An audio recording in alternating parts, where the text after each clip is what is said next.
High friends, welcome to my channel Anjali's food blog. आपण आज बनवूया खरवसच्या वड्या, तेही गाईचे किंवा म्हशीचं अगदी पहिल्या धारेचं दूध नसताना सुद्धा घरातीलच साहित्याने बनवलेले आहे। खूप सोपी पद्धत आहे। 3 साहित्यामध्ये तयार होणाऱ्या या वड्या आहे। अगदी सहज तुम्ही पहिल्यांदा सुद्धा खूप छान बनवू शकता। त्यासाठी मी इथं गूळ घेतला आहे, जवळपास अर्धी वाटी गूळ कट करून घेतला। साहित्याचं प्रमाण व्यवस्थित मोजून घ्यायचं। 1 वाटी दूध घेतला आहे मी। गाईचे किंवा म्हशीचं कुठलंही दूध घेऊ शकता, फक्त दूध गरम करून रूम टेम्परेचरला गार झालेलं पाहिजे। त्यानंतर मी घेतला आहे इथं कॉर्नफ्लोअर, पाऊण वाटी कॉर्नफ्लोअर घेतलेला आहे। तुम्ही कॉर्नफ्लोअरच्या ऐवजी कस्टर्ड पावडर सुद्धा वापरू शकता। मिक्स करून घ्यायचं व्यवस्थित।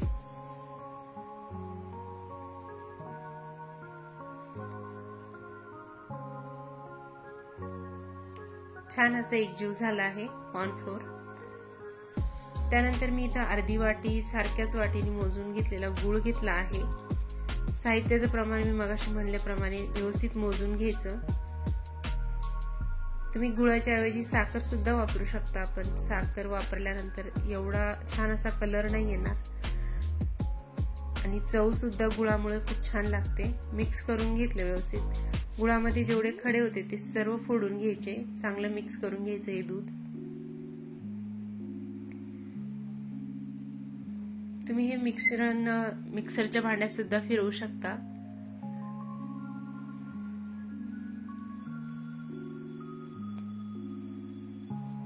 एक 3-4 मिनिटं मी याला फेटून घेतलं व्यवस्थित। त्यानंतर गूळ छान एकजीव झाला होता दुधामध्ये। त्यानंतर मी एक भांडं घेतलं आहे, त्याला तूप लावून ग्रीस करून घेत आहे। भांड्याऐवजी ताट किंवा डब्बा काही वापरू शकता तुम्ही। फक्त आपण जे स्टीम करायला ठेवतो ते पाणी या भांड्यामध्ये गेलं नाही पाहिजे, एवढीच काळजी घ्यायची।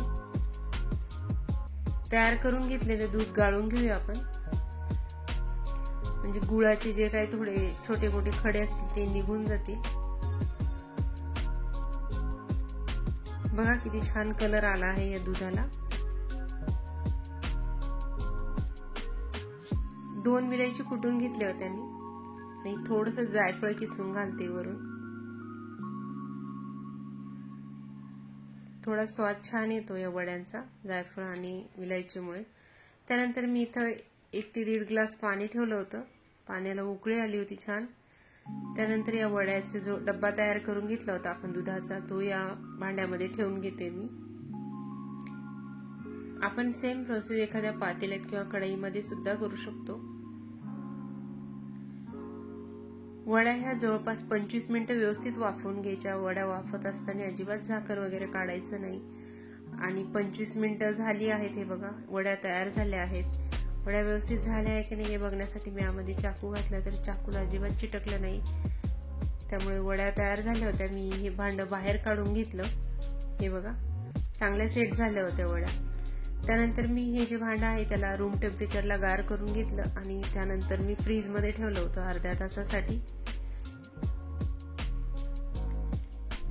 अर्धा तास झाला होता, वड्या बाहेर काढून घेतल्या मी। त्यानंतर या वड्या कट करून घेत आहे।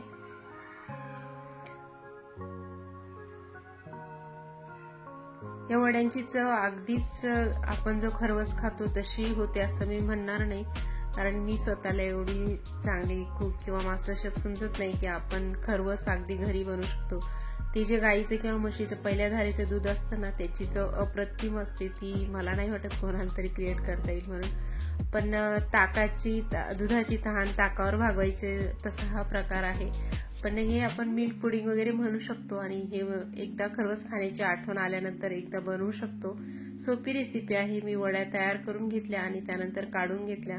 एवढ्या फ्रीजमध्ये 2-3 दिवस टिकू शकतात, पण त्याची चव एवढी छान होते की फ्रीजमध्ये ठेवण्यासाठी राहत सुद्धा नाही। व्हिडिओ आवडला असेल तर लाईक, शेअर आणि सबस्क्राईब करा। तुमचा अमूल्य वेळ देऊन व्हिडिओ बघितला त्याबद्दल खूप खूप धन्यवाद।